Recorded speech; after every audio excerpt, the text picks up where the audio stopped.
আমাদের কাছে রাজনীতি মানে হচ্ছে মানুষের প্রতি দায়িত্ববোধ, সমাজের প্রতি দায়িত্ববোধ।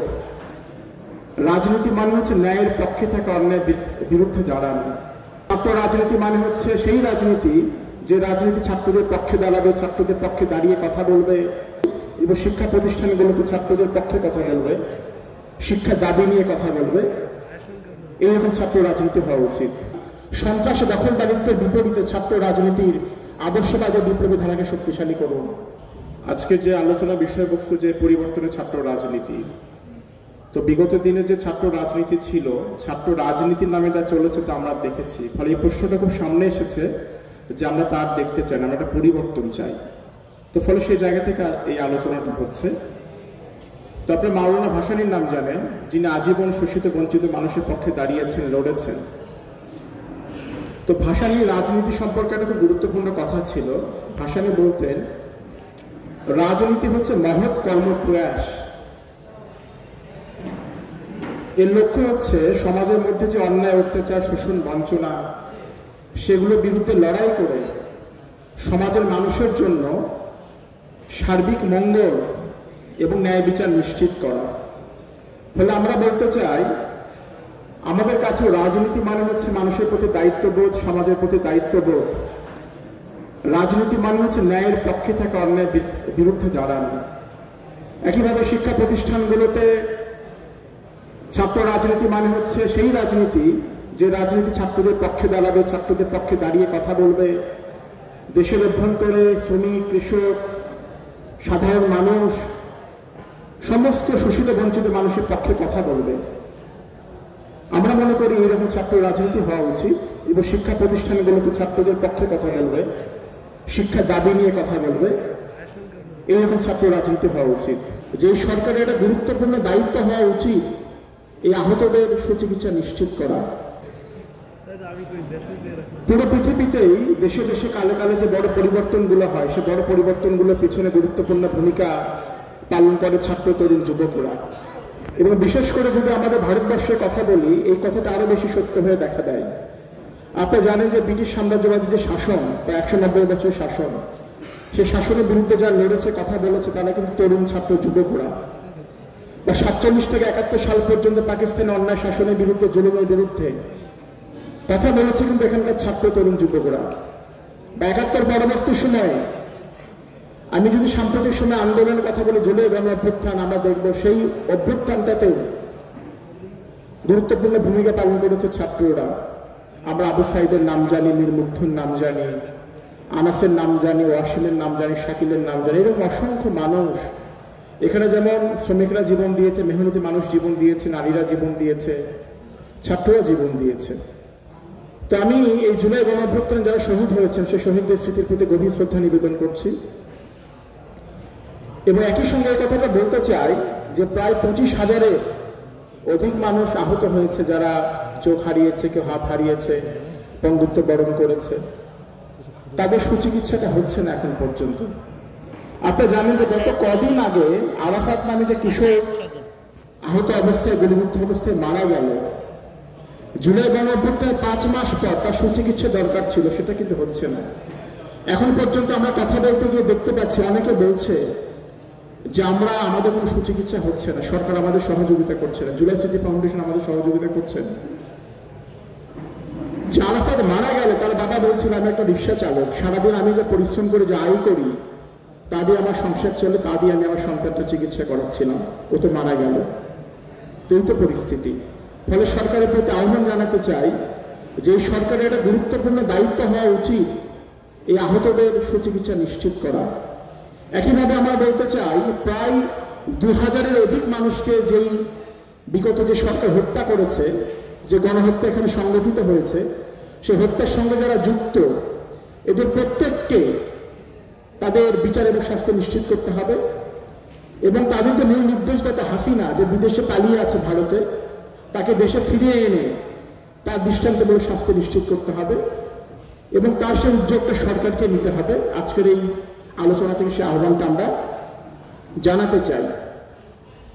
আমরা বলতে চাই, দেখুন, বিগত সময় ছাত্র রাজনীতি বলতে আমরা যা দেখেছিলাম, হলগুলোতে দখলদারিত্ব, গণরুম, গেস্টরুম, চাঁদাবাজি, টেন্ডারবাজি, নারীদের উপর অত্যাচার করা, এমনকি পিটিয়ে পর্যন্ত হত্যা করা বিরোধী মতকে দমন করার জন্য। আমরা আবরার ফাহাদের কথা জানি, বিশ্বজিতের কথা জানি, এরকম অসংখ্য উদাহরণ কিন্তু আমাদের চোখের সামনে ভাসতে থাকে। আমরা দেখেছি ছাত্র সংগঠনের ক্ষমতাকে ব্যবহার করে নারীদের উপর অত্যাচার, লাঞ্ছনা, ধর্ষণের ঘটনা পর্যন্ত কিন্তু এখানে ঘটেছে। তো ফলে সেই ছাত্র রাজনীতি তো আমরা চাই না। জুলাই গণঅভ্যুত্থানের মধ্য দিয়ে আমাদের সামনে নতুন আকাঙ্ক্ষা জেগে উঠেছে। আমরা বৈষম্যহীন বাংলাদেশের কথা বলেছি, আমরা স্লোগান দিয়েছি। ফলে আমরা চাই যে শুধুমাত্র বৈষম্যহীন বাংলাদেশ তৈরি করতে গেলে বৈষম্যহীন শিক্ষা ব্যবস্থা দরকার, বৈষম্যহীন প্রশাসন দরকার, বৈষম্যহীন শিক্ষা ব্যবস্থা দরকার, বৈষম্যহীন ক্যাম্পাস দরকার। ফলে আমরা বলতে চাই যে রাজনীতি হচ্ছে দুরকম। অত্যন্ত দুঃখজনক ব্যাপার হচ্ছে ৭১ সাল থেকে শুরু করে এ পর্যন্ত যখন যে সরকার ক্ষমতা এসেছে তাদের ছাত্র সংগঠনগুলো কম হোক বেশি হোক এই সমস্ত অন্যায় অপকর্মের সঙ্গে নিজেদেরকে যুক্ত রেখেছে। ফলে আমরা বলতে চাই ২৪-এর পরে সেই বিষয়টা যেন পুনরায় ফিরে না আসে, সেখানে আমাদের প্রত্যেককে সেজন্য কাজ করতে হবে। এবং আমরা যেন শিক্ষা প্রতিষ্ঠানগুলোতে এই বিষয়টা নিশ্চিত করতে পারি যেখানে বিভিন্ন দল থাকবে, মত থাকবে, চিন্তা থাকবে, আমরা প্রত্যেকে আমাদের নিজেদের দল, মত, চিন্তার কথাগুলো ছাত্রদের সামনে রাখবো। যে বক্তব্যগুলোকে ছাত্ররা ঠিক মনে করবে, গণতান্ত্রিক পরিবেশ থাকবে, ছাত্ররা তাদের সেই বক্তব্যগুলোকে গ্রহণ করবে। আমার বক্তব্য আমি রাখবো, সেই বক্তব্য রাখতে দেওয়া হবে না বা জোর করে আমার মিছিলে নেওয়া হবে, এই পরিবেশটা আমরা দেখতে চাই না। ফলে আমরা বলতে চাই যে একদিকে যেমন চাঁদাবাজি, গুন্ডামি, হল দখল, মাস্তানির রাজনীতি ছিল, এখনো আছে, আবার অন্যদিকে একটা রাজনীতি আছে যে রাজনীতি ছাত্রদের অধিকারের পক্ষে কথা বলে, দেশের মানুষের অধিকারের পক্ষে কথা বলে, শিক্ষার অধিকারের পক্ষে কথা বলে। ফলে আমাদের সংগঠনের পক্ষ থেকে আমরা একটা বক্তব্য রাখি, সন্ত্রাস, দখলদারিত্বের বিপরীতে ছাত্র রাজনীতির আদর্শবাদের বিপ্লবী ধারাকে শক্তিশালী করুন। ফলে আমাদের বক্তব্যটা আপনারা ভেবে দেখবেন, সে বিষয়টা বলছি।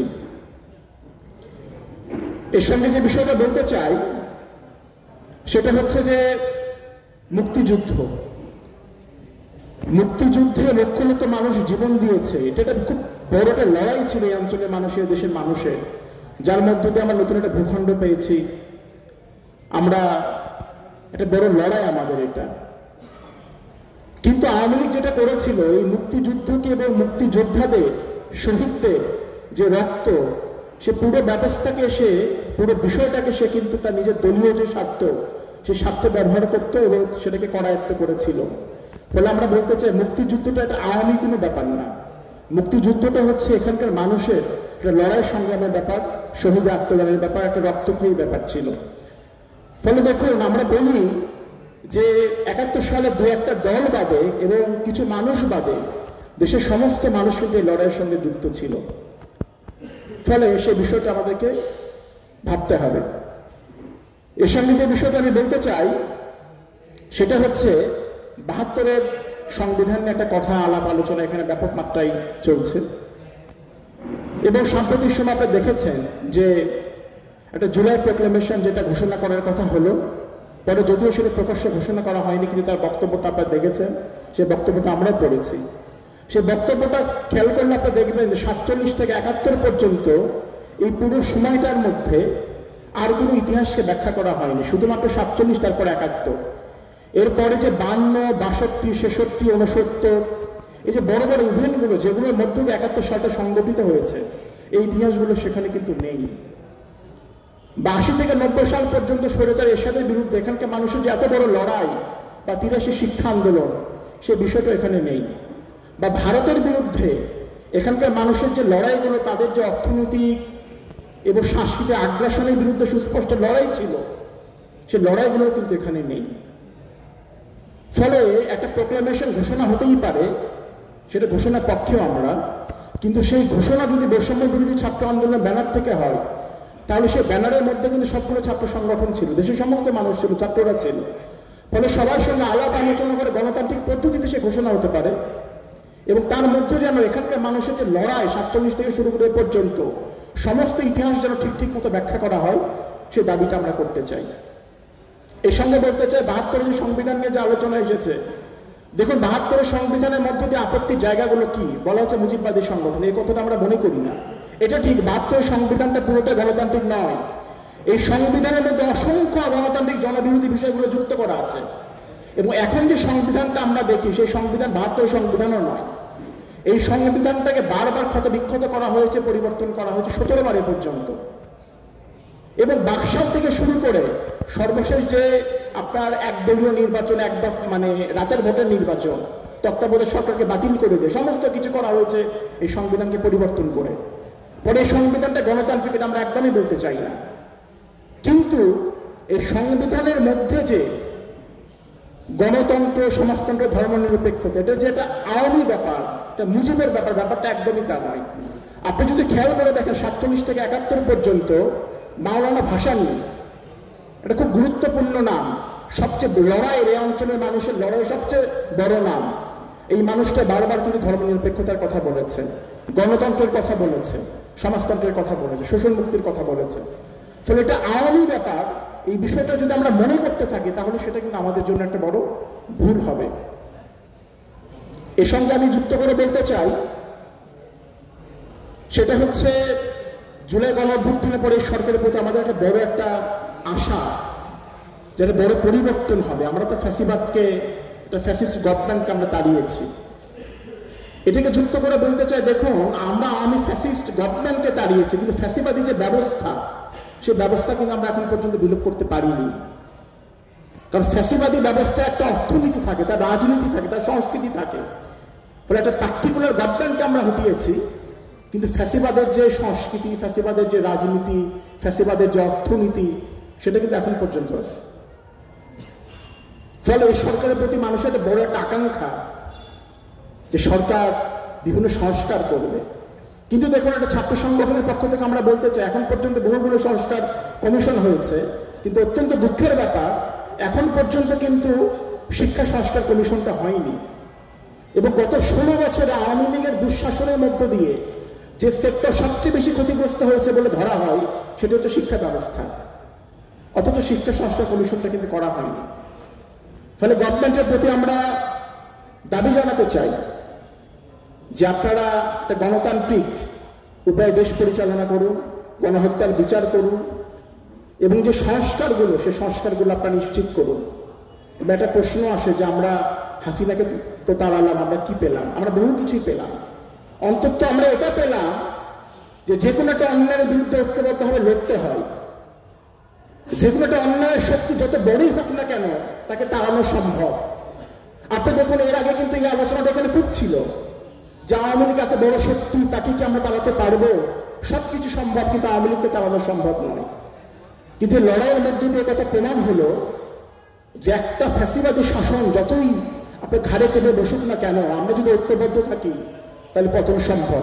তাহলে সামনের দিনে যদি এইরকম নতুন কোনো স্বৈরাচারী সরকার, ফ্যাসিস্ট গভর্নমেন্ট আমাদের ঘাড়ের উপর চেপে বসে, তাহলে 24-এর গণঅভ্যুত্থানের সেই যে স্বপ্ন, আকাঙ্ক্ষা, শিক্ষাকে ধারণ করে আমরা নতুন লড়াইয়ে কিন্তু আবির্ভূত হতে পারবো। এই শিক্ষাটা আমাদের সামনে থেকে গেল। এবং যেগুলো লড়াইয়ের বড় পরিবর্তনের নিয়ামক হচ্ছে জনগণ, মানুষ। ফলে আমরা যদি ঐক্যবদ্ধ হই, সে পরিবর্তন হবেই। ফলে সামনের দিনে সে যে পরিবর্তন, গণতান্ত্রিক শিক্ষা ব্যবস্থা, গণতান্ত্রিক ক্যাম্পাস নির্মাণের জন্য আমরা ঐক্যবদ্ধভাবে কাজ করব। বৈষম্যহীন বাংলাদেশের স্বপ্নে আমরা কাজ করব। সেই প্রত্যাশা ব্যক্ত করে সে লড়াই আপনারা যুক্ত হবে, সেই কথা বলে আমি আমার বক্তব্য এখানে শেষ করছি। সবাইকে ধন্যবাদ।